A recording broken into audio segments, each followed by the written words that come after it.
അസ്സലാമു അലൈക്കും. ഇതിപ്പം ന്യൂ ഇയറിലെ ആദ്യം എടുത്ത വീഡിയോ ആണ്. രാവിലെ മുതൽ രാത്രി വരെയുള്ള ഓരോ കാര്യങ്ങളാണ്.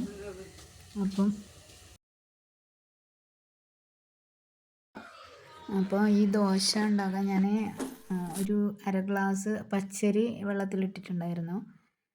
വൈകുന്നേരം ഉണ്ടാക്കാൻ വേണ്ടി രാവിലെ വെള്ളത്തിലിട്ടാൽ മതി. രാവിലെയാണ് ഇറക്കുന്നതെങ്കിൽ രാത്രി വെള്ളത്തിലിടാം. എന്നിട്ട് പച്ചരി അരച്ചതിന് ശേഷം ഒരു 1/4 കപ്പ് ഗോതമ്പ് പൊടിയും കൂടി ഇട്ട് ഒന്നും കൂടി അത് അരച്ച് രണ്ടും കൂടി മിക്സ് ചെയ്തിട്ടുള്ള ദോശയാണ്.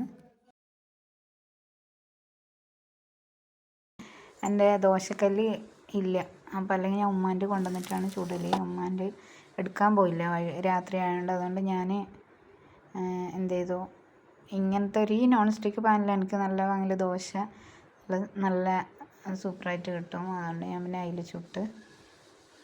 അതിൽ ചുട്ടിട്ട് ഇതാ ദോശ നല്ല നേരെയായിട്ട് കിട്ടിയിട്ടുണ്ട്.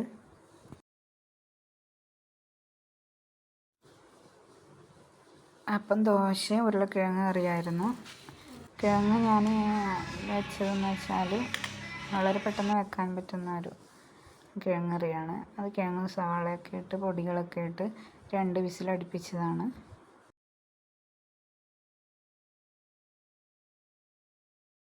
അതിന് 2 കിഴങ്ങ് തൊലി കളഞ്ഞ് ചെറുതായി അരിഞ്ഞെടുത്തിട്ടുണ്ട്. 1 സവാള, 1 പച്ചമുളക്, 1/4 സ്പൂൺ മഞ്ഞൾപ്പൊടി, 1/4 സ്പൂൺ ചിക്കൻ മസാല, 1/2 സ്പൂൺ മുളക് പൊടി എന്നിവ ചേർത്ത് ആവശ്യത്തിന് ഒരു 3/4 ഗ്ലാസ് വെള്ളം ഒഴിച്ചിട്ട് 2 വിസിലിന് വേവിച്ചെടുത്തു. വെന്തതിന് ശേഷം നല്ലപോലെ ഒന്ന് ഉടച്ചെടുത്തിട്ടുണ്ട്. നല്ല സൂപ്പറായിട്ടുള്ള കിഴങ്ങ് മസാലക്കറി റെഡിയായി. ഇതിപ്പോൾ അടുത്ത ഉച്ചക്കത്തേക്കുള്ള ചോറാണ്. അപ്പം ഞാൻ ചോറെടുപ്പത്ത് വെച്ച് മുരിങ്ങയില കുറച്ച് തോരൻ വെക്കാമെന്ന് വിചാരിച്ചിട്ട് മുരിങ്ങയില പറിച്ചിട്ട് വന്നിട്ടുണ്ട്. ഒന്ന് തൊല്ലി എടുക്കുന്നുണ്ട്.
ഇത് കുറച്ചുകൂടി ഉണങ്ങിയിട്ട് വേണം ആട്ടാൻ കൊണ്ടുപോകാൻ.